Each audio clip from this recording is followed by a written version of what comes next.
이스라엘 백성이 광야를 지날 때에 하나님께서 성막을 짓게 하셨습니다. 그리고 그 성막 안에 언약궤를 넣어두도록 그렇게 지시하셨습니다. 이 언약궤는 증거궤 혹은 법궤, 여호와의 궤, 다양한 이름을 가지고 있습니다. 성막에 지성소라고 하는 곳이 있는데요. 그 지성소는 성막의 아주 핵심적인 장소입니다. 그곳에 언약궤를 두도록 말씀하셨습니다. 이 언약궤는 하나님을 만나는 아주 중요한 장소입니다.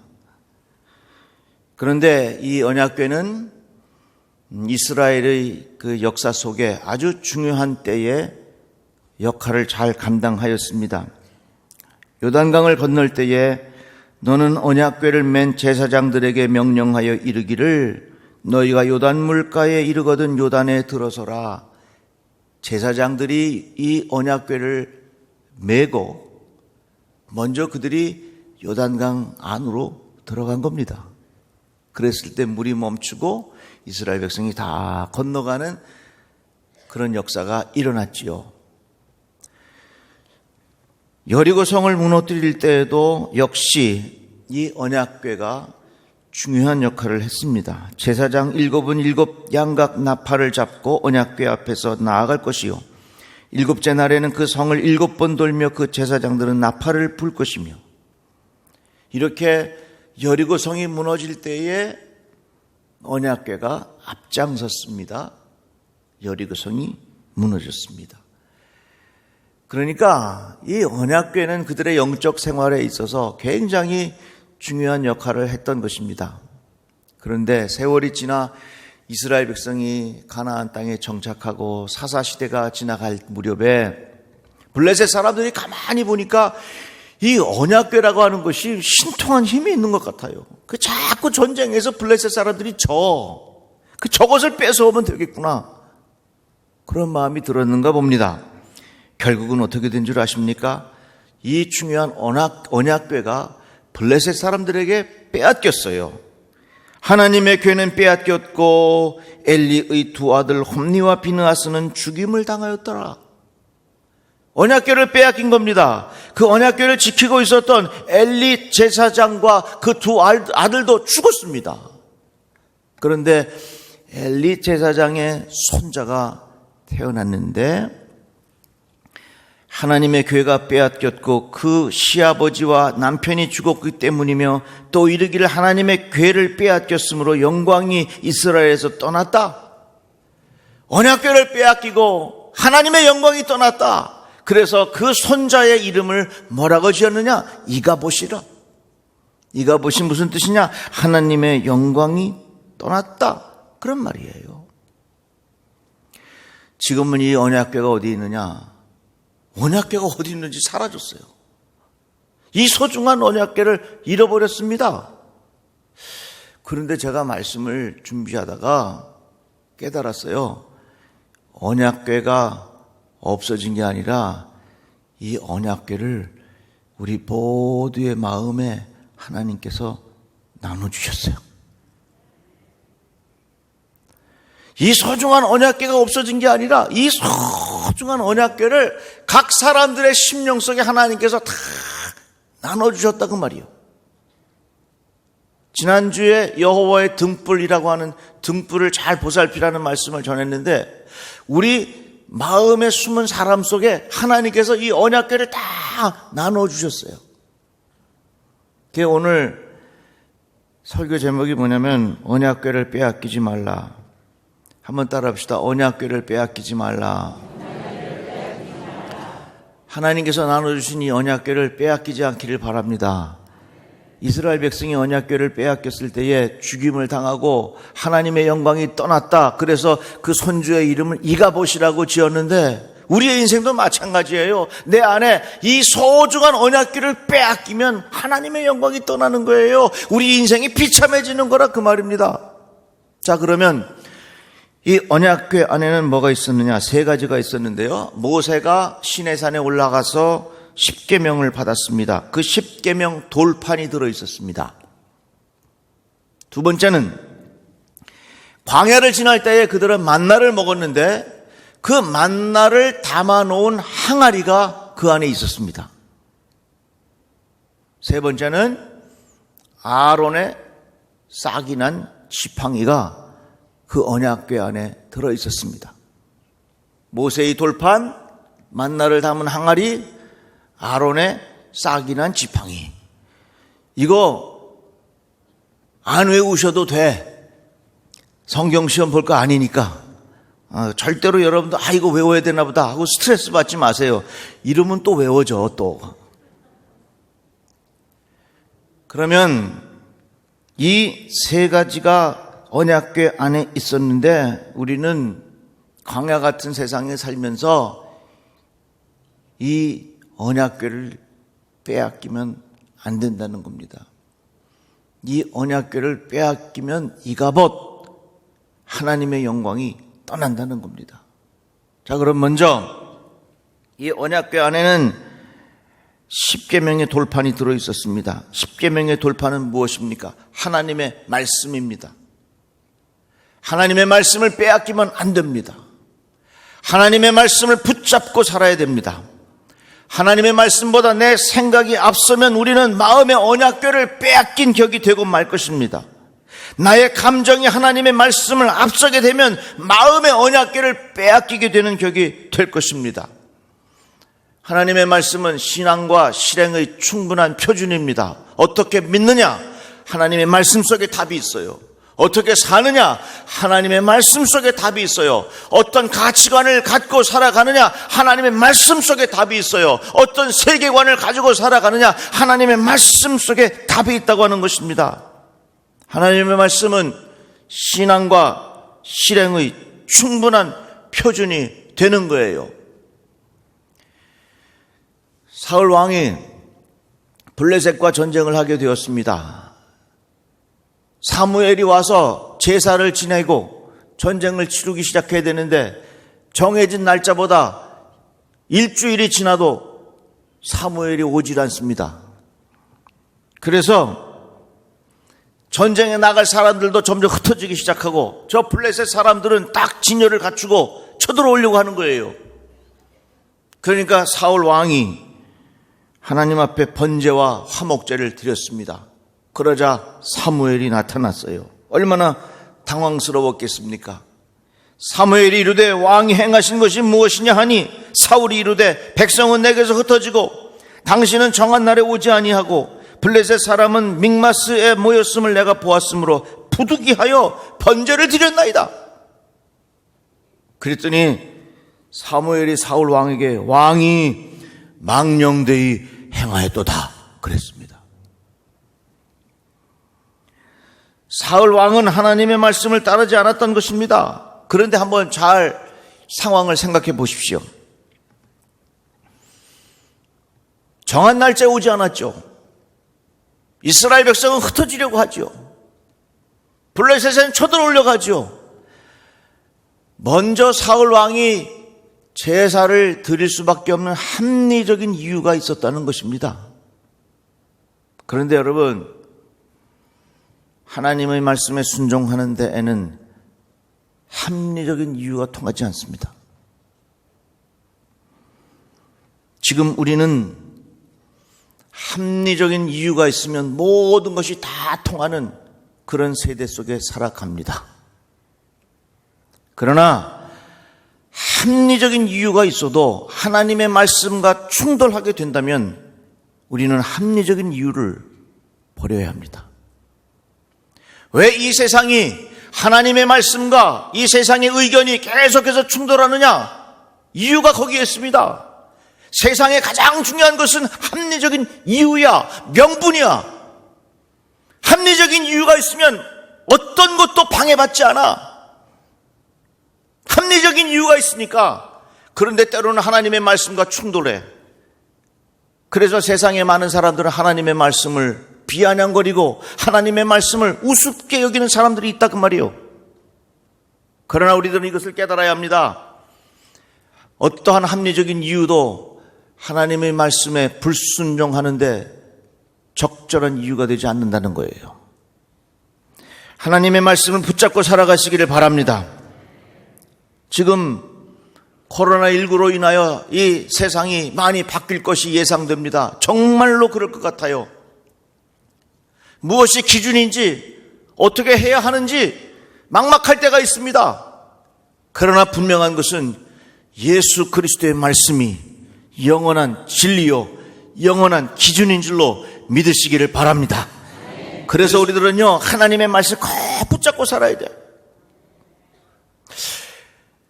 제가 요즘에 기도하는 중에 이 코로나19가요 아멘 크게 할 준비하세요. 예수 믿기 딱 좋은 환경입니다. 기도하기 딱 좋은 환경입니다. 말씀 보기 딱 좋은 환경입니다. 예수님과 친해지기에 딱 좋은 환경이에요. 우리도 이 말씀이 영원한 진리요, 자녀들에게도 이 말씀이 영원한 진리요, 우리 손주들에게도 영원한 진리요, 코로나19 별게 다 와도 하나님의 말씀은 영원한 진리다 그 말이요. 하나님께서 그 언약궤에 넣어두신 그 말씀의 법궤, 그것을 빼앗기면 안 되는 거예요. 아주 젊은 목사님이 목사 안수를 각 받고 어느 교회 목회를 나갔어요. 그 목사님이 말씀을 열심히 전했습니다. 전하고 났더니 연세 드신 분들이 목사님 찾아와가지고 아이고 목사님 너무 젊어가지고서 그냥 말씀을 듣기가 좀 그려 그러더래요. 너무 젊어가지고. 그러니까 이 젊은 목사님이 뭐라 그러냐면 권사님 난 젊은데요 내가 전하는 말씀은요 2000년이 넘으시오 그랬더니 그러니까 아멘 했다는 얘기. 예수의 말씀은 영원한 진리요. 합리적인 이유 모든 것을 다 이길 수 있는 것 같지만 하나님의 말씀, 여러분 합리적인 이유와 충돌이 생길 때는 하나님 말씀 따라야 돼. 다 같이 아멘. 그래야 되는 거예요. 두 번째, 그 안에 뭐가 들어있었냐면 만나가 들어있었습니다. 만나는 뭡니까? 이스라엘 백성이 광야를 지날 때 매일같이 내려주신 하늘의 양식이었습니다. 메추라기는 특식으로 잠시 내려주신 것이고 매일같이 내려주신 것은 만나예요. 하늘에서 먹을 게 턱 떨어져. 한번 생각해 보세요. 하늘에서 먹을 게 떨어지니 얼마나 신기하겠어. 그래서 이게 뭐야 그랬을 거 아니에요. 이게 뭐야, 이게 만나요 이름이. 좀 더 실감나게 얘기해 볼까요? 내가 말이지 치킨을 좋아하는데 양념반 프라이드 반이 그냥 하늘에서 탁 떨어져. 그러면 이게 뭐야 그럴 거 아니에요. 이게 뭐야가 만나요. 만나는 뭐냐? 매일같이 먹는 일용할 양식이에요. 하나님의 말씀은 10년 전에 듣던 말씀으로 기억되면 안 됩니다. 예수께서 40일 금식하신 후에 사탄으로부터 시험을 받으십니다. 돌이 떡이 되라 하는 말씀이죠. 그러니까 예수께서 뭐라고 말씀하십니까? 사람이 떡으로만 살 것이 아니요 하나님의 입으로부터 나오는 모든 말씀으로 살 것이라.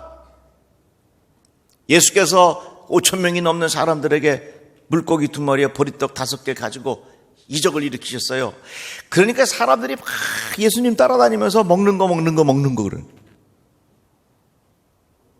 예수께서 말씀하시기를 내가 곧 생명의 떡이라.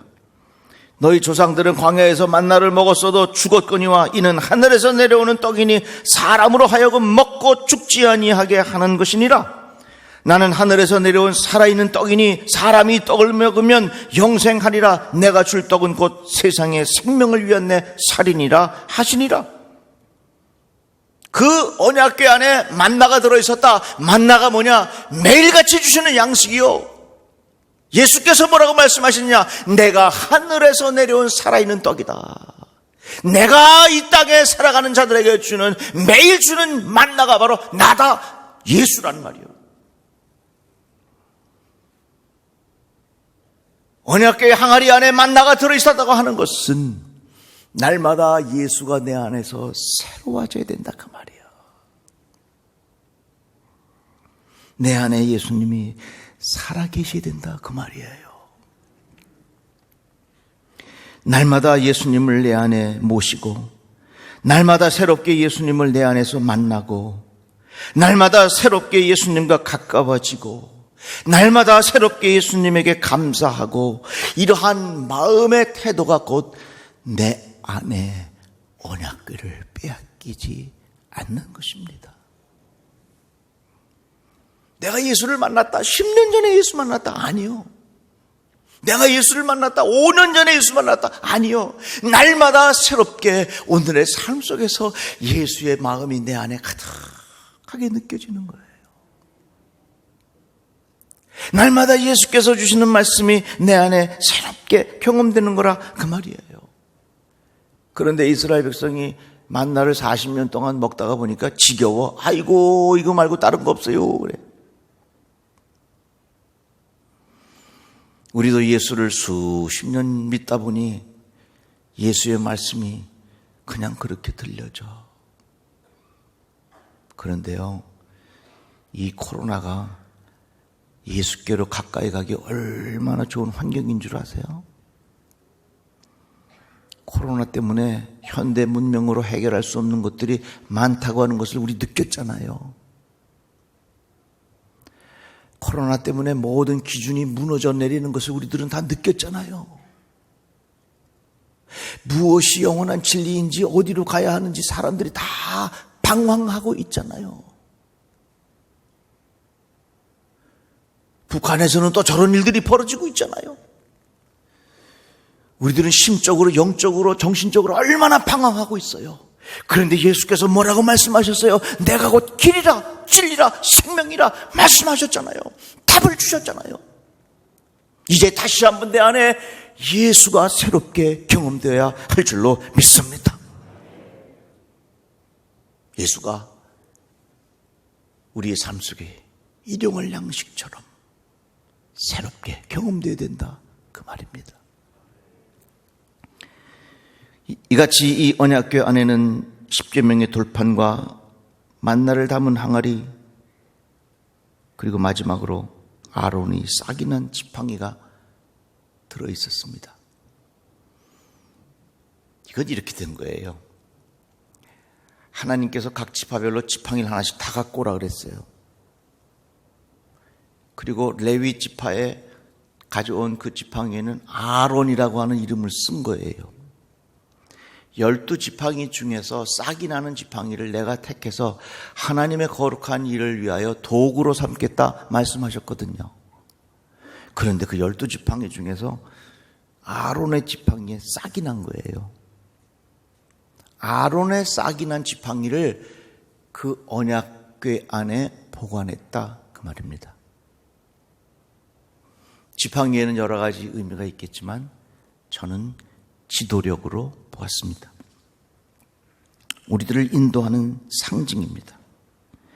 아론의 싹이 난 지팡이는 우리의 인생을 인도하는 지도력입니다. 결국은 뭡니까? 우리는 하나님의 말씀에 지도를 받아야 합니다. 우리는 예수의 가르침에 지도를 받아야 합니다.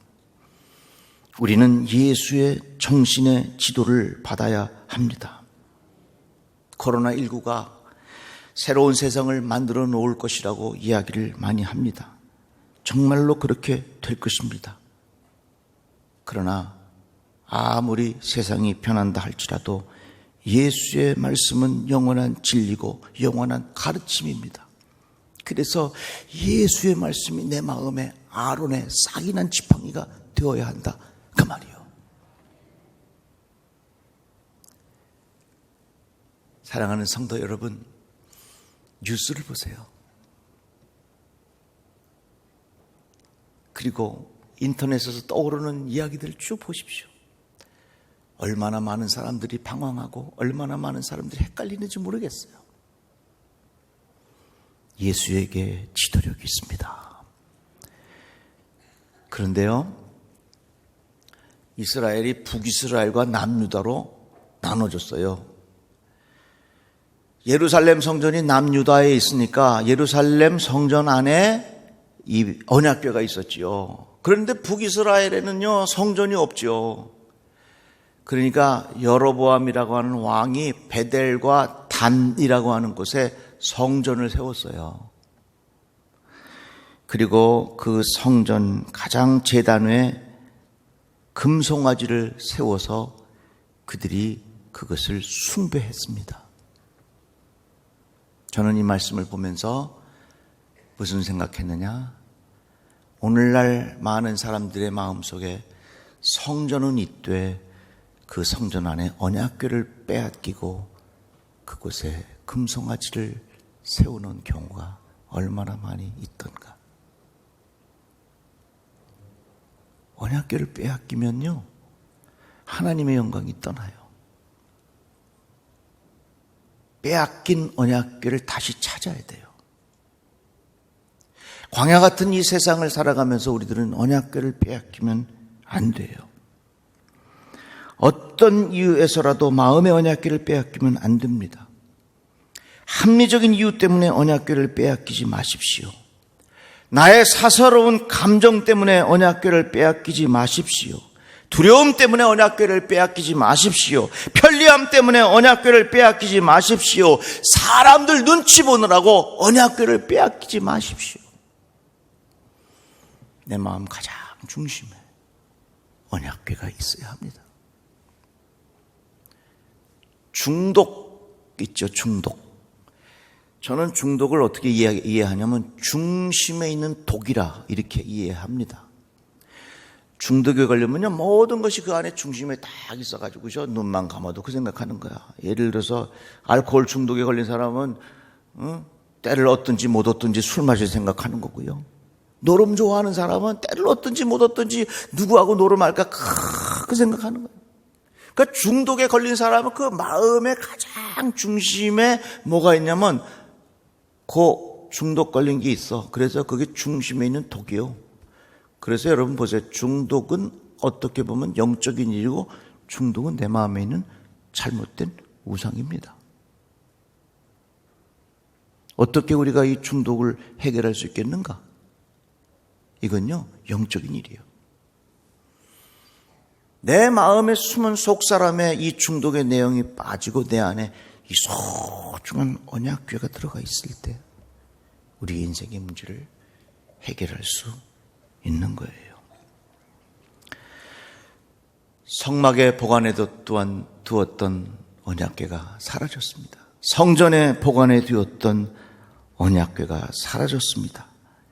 아마도 이 사라진 언약궤는 하나님께서 여러분들의 마음에 나누어 주셨는지 모릅니다. 광야를 지나는 이 세상, 이 언약궤를 빼앗기면 안 됩니다. 언약궤를 빼앗겼더니 어떻게 됐습니까? 죽었어. 그 이름을 뭐라고 그랬어요? 이가봇. 하나님의 영광이 떠났다. 여러분 보십시오. 역사 속에 일어난 수많은 일들의 현상들은 다양합니다. 그러나 그 원리는 단순합니다. 우리 인생도 마찬가지예요. 일어나는 일들은 다양하지만 그 원리는 너무너무나도 단순해. 우리 성도들, 하나님 주시는 이 언약궤를 빼앗기지 않고 영적인 순례의 길을 끝까지 잘 걸어가시기를 주의 이름으로 축복합니다. 기도합시다. 하나님 감사합니다. 주의 말씀을 들었습니다. 내 마음의 언약궤를 빼앗기지 않게 하여 주시옵소서.